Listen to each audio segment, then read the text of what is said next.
Welcome to the Tech Egg. Don't get scrambled. Enjoy the video. You begin by verifying essentials.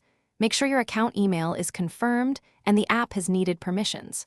Once done, pick a unique base phrase that isn't a name or date because predictability invites attacks.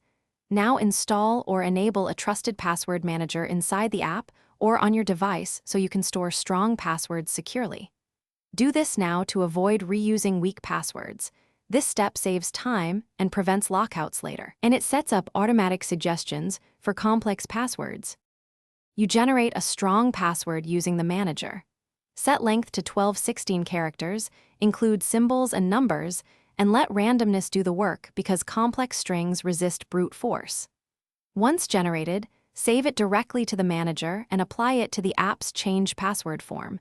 This prevents typing errors and keeps history. Make sure to enable any app-specific protections such as two-step verification or fingerprint unlock, so that even if a password is compromised, access is still blocked. You finish by testing the new password on a second device to confirm sync and avoid accidental lockout. Once confirmed, remove obsolete credentials and ensure your password manager has a secure backup or recovery key. This protects against device loss.